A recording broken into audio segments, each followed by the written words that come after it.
আজ বাইরে খুব সুন্দর একটা ওয়েদার, বৃষ্টি হচ্ছে। আর আমার মনটা চাইছে এই সময় আমি বৃষ্টি দেখতে দেখতে ছবি আঁকি।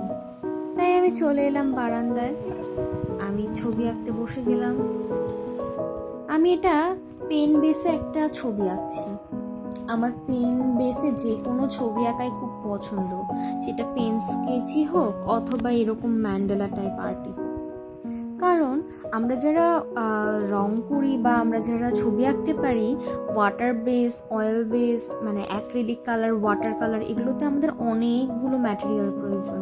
আমাদের ব্রাশ প্রয়োজন, কালার প্লেট প্রয়োজন, ইন্সপিরেশন প্রয়োজন, একটা ফ্রেম অর ক্যানভাস প্রয়োজন। কিন্তু পেন স্কেচের ক্ষেত্রে অথবা পেন বেসে ছবি আঁকার ক্ষেত্রে প্রয়োজন শুধু একটা পেন।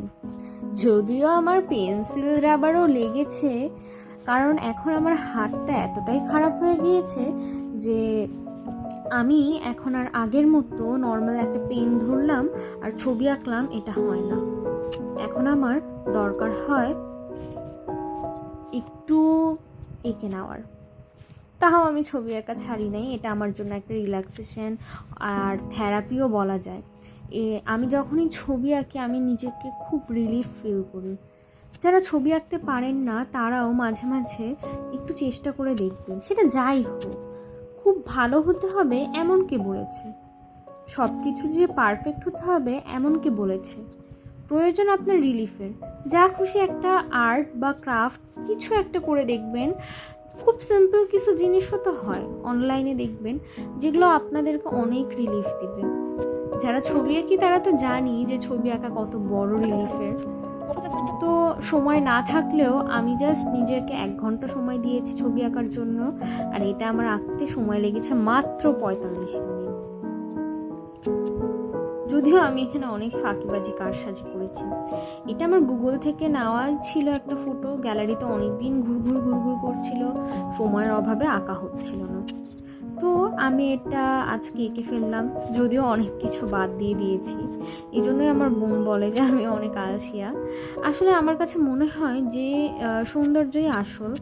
যেটা দেখবো সেটা যাতে সুন্দর হয়, একটা ছবি যাতে সুন্দর হয়, সেটা যদি কিছু বাদ দিয়েও সৌন্দর্যের অভাব না হয় তাহলে সমস্যা কী, তাই না? জীবনেও তো অনেক কিছু আমাদেরকে বাদ দিয়ে চলতে হয়, এড়িয়ে চলতে হয়। তাও তো জীবনটাকে আমাদের সুন্দরই মনে করে চলতে হয়, নাহলে আমরা বাঁচবো কীভাবে? তো সেরকমই আমি অনেক কিছু বাদ দিয়ে, অনেক কঠিন কঠিন পার্ট বাদ দিয়ে ইজি ওয়েতে আমার মতো করে এঁকেছি। ওটার সাথে এটার একটু ফারাক এই জন্যই হয়েছে, কিন্তু এটা আসলে একটা কপি আর্ট। জাস্ট আমি দেখেছি আর আমার মনে হয়েছে আমি আঁকতে পারবো, এঁকেছি। তো আমি এটা এঁকে এখন অনেক রিলিফ ফিল করছি, আপনারাও এঁকে দেখবেন।